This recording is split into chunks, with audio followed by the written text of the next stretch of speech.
Welcome to the latest episode of Unraveling IT, Expert Tech Talks. I'm Nikita with Corsica Technologies, here to introduce our latest podcast featuring Ross Filipek, our Chief Information Security Officer.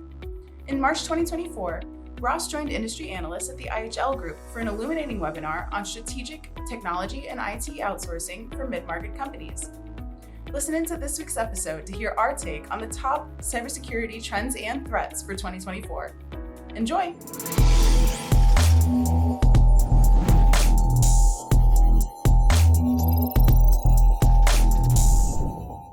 Hey everybody, I'm Ross Filipek, Chief Information Security Officer at Corsica Technologies. I'll be talking about some cybersecurity trends and threats for 2024. And as a managed cybersecurity services provider, I think that Corsica is kind of in a unique position. We work with clients in a lot of different industries, so manufacturing, healthcare, finance, really all across the board. So I think we have some pretty unique perspective for observing some of these different cyber trends and threats. And I'm going to be talking about some big things that we're seeing out there. Just a high-level agenda. Some of you probably will recognize a handful of these things as not necessarily being new for 2024, but rather these are the types of things that we continue to see organizations struggling with, really in all industries and all over the globe. So I think it's important to really hammer on those, to talk about what we can do to mitigate risk from these types of things. And, I hope it goes without saying, but this is going to be a non-exhaustive list. There's really no way I could capture every potential cyber threat and trend for 2024 in a single presentation. So I'm going to focus on the types of things that we see the most of. So to start out, just to lay the groundwork a little bit, some background information. The cost of cyber attacks on the global economy is predicted to top $10.5 trillion by the end of this year. So if you try to wrap your mind around that figure, this is just, it's mind-boggling. Clearly, cybersecurity is no longer something that we can just leave up to chance. So this really means that cybersecurity has to be treated as a strategic priority for us on an individual, organizational, and governmental level. This is really why I'm such a proponent of conducting a proper cybersecurity risk assessment for your environment, using a tried and true framework, something like CIS RAM or the FAIR model. Those are both great resources. But really, if you guys think about the cybersecurity product marketplace today, there are a million products out there, all kinds of security hardware and software and services. All those vendors position their products as kind of being the magic bullet for cybersecurity. But unfortunately, there is no magic bullet when it comes to cyber, and no organization has enough time or people or money to just go out and buy all the products to implement them, right? So we need some judicious way to figure out, what do we really need from a safeguard perspective to protect our environments? What's actually going to be effective for us to implement, and what can we kind of put on the back burner? So that's really the purpose of conducting a cybersecurity risk assessment, so we know where to focus our protection efforts. Also, as Greg mentioned earlier, AI is going to have a transformative impact this year on both attack and defense. Its impact is going to be felt across every one of the trends that I'll cover here. I've got some more slides coming up about AI, so stay tuned. The cybersecurity skills crunch. As a managed cyber services provider, this one kind of hits close to home for me. But we've been seeing a shortage of professionals with the skills needed to protect organizations from cyber attacks, continuing to be a running theme. And in fact, the research indicates that 54% of cyber professionals believe that the impact of the skills shortage on their organizations has actually gotten worse over the past couple of years. You can kind of see the graphic there on the slide over on the right from the IHL study. 42% of companies have IT staff availability as a top pain point. So this continues to be something that we see. And for those of you who have ever tried to hire cybersecurity talent, particularly good cybersecurity talent, those people tend to be expensive, they tend to be difficult to find, and they tend to be difficult to retain. So, we really see that continuing to be a running theme. But efforts to rectify this situation include increasing salaries. So, that's great, but you can only go so far before the economics just don't make sense. Certainly greater investment in training and development and upskilling programs. These are great ways to attract and retain skilled cybersecurity talent. But here again, these things tend to be expensive and they tend to get more expensive over time. So as the result of this, we've really seen a dramatic increase in the amount of outsourcing to manage providers with the necessary tools and skill sets. Generative AI for both good and evil. We've talked about AI a couple times already today, but as AI increases in sophistication, we're going to continue to see more sophisticated and smarter AI-powered attacks. These are going to be things that range from deepfake social engineering to automated malware that intelligently adapts to evade detection. So, kind of the classic example of this, if there is such a thing, you guys remember like 5 years ago or 10 years ago, it was usually pretty easy to spot phishing emails. There would be a lot of misspelled words and poor grammar, really a lot of red flags that our users could be trained to be on the lookout for to spot a phishing email or some kind of social engineering attack that's coming in and reaching them. So really what we've been seeing as the result of generative AI tools are that cyber criminals, particularly those who are not native English speakers, now have the ability to craft very believable emails written in perfect English, no misspellings, no bad grammar. And now, our end users are having to contend with those types of attacks. So it just really puts an additional burden on us as organizations because the number of red flags that are at our disposal to look for now has dramatically shrunk. So, that's not to say that it's only the bad guys who are able to make use of AI. The good guys are having excellent results with it as well. So at the same time, AI is going to help us detect and neutralize cyber threats thanks to things like real-time anomaly detection, smart authentication, and some automated incident response capabilities. So I could speak for Corsica as a managed cybersecurity provider.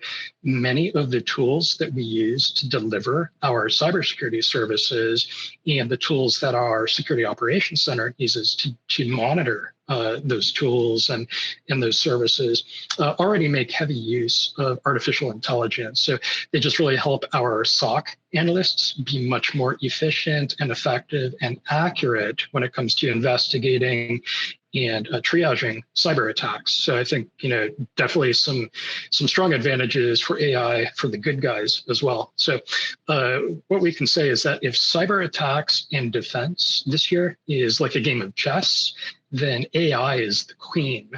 So whoever controls that has the ability to create powerful strategic advantages. Next level of phishing attacks. So, this is certainly nothing new. Phishing has been a problem for a lot of organizations for a long time. It's going to continue to be a problem, particularly when used in conjunction with generative AI, like I was talking about on the previous slide. Saw a pretty interesting statistic a couple of months ago, and that's that 80% of all successful cyber attacks actually target people, not computers. And it makes sense, right? If you're an attacker, why do you want to spend a month or a week, a week or a month or, even a year trying to hack your way in to, through somebody's firewall or hack into somebody's server?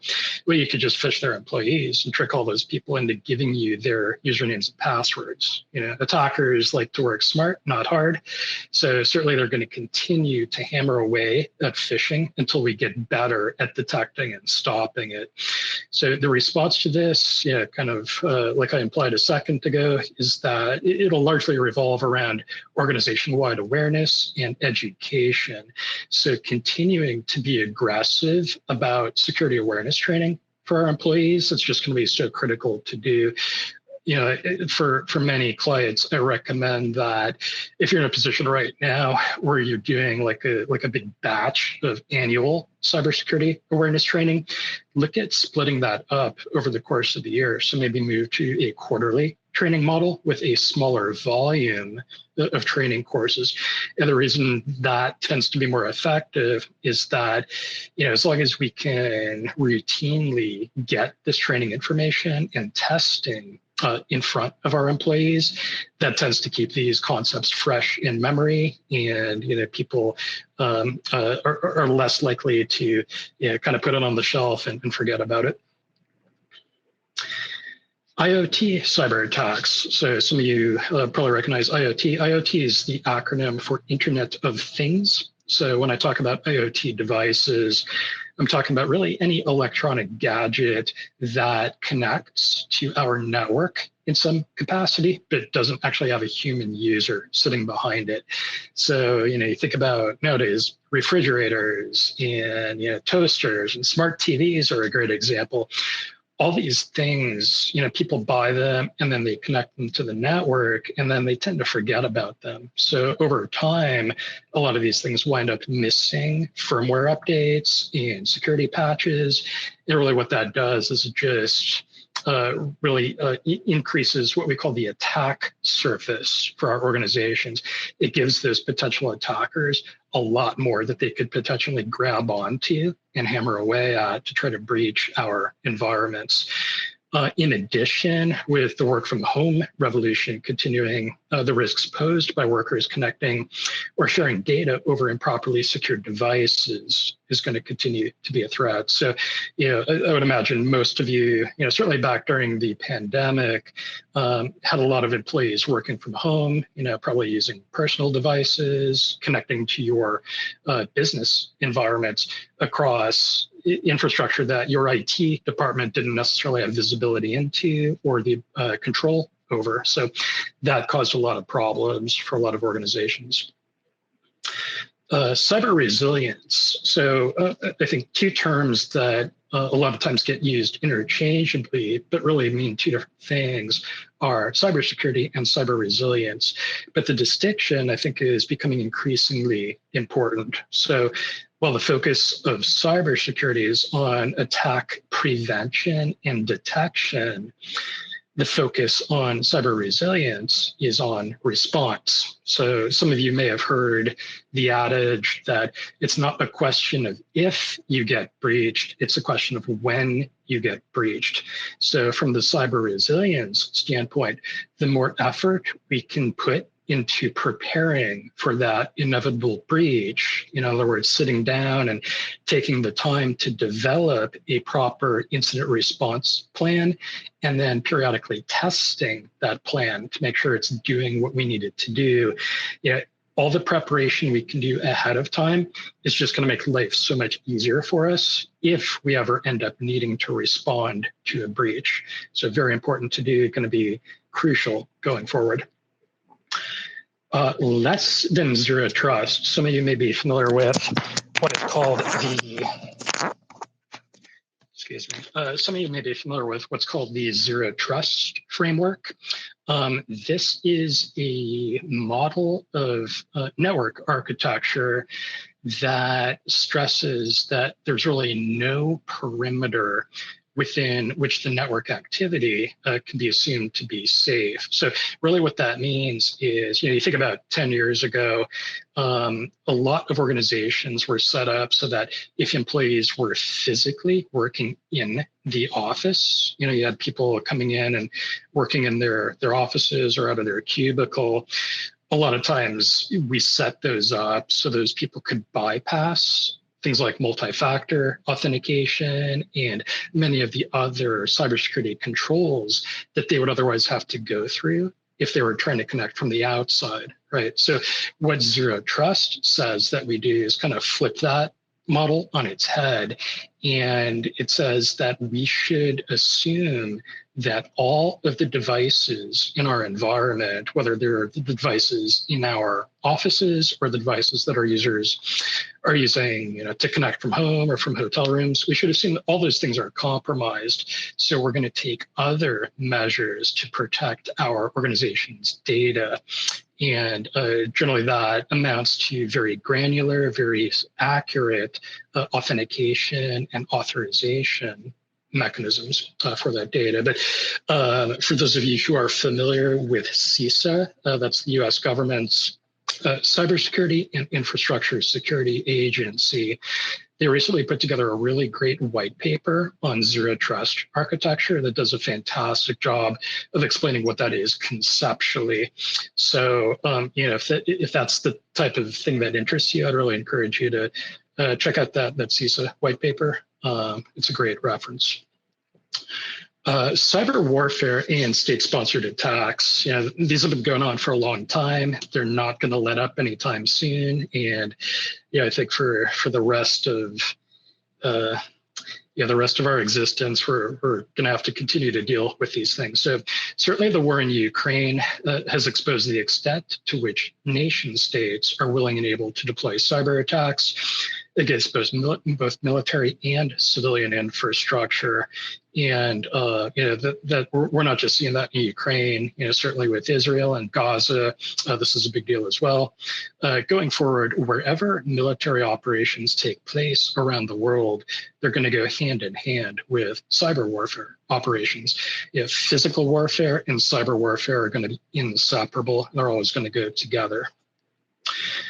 So the most common attacks that we continue to see originating from state-sponsored actors are phishing attacks. Like I mentioned a few minutes ago, 80% of all successful breaches start with phishing. Attackers know this. They know it's highly effective. So that continues to be what they focus on.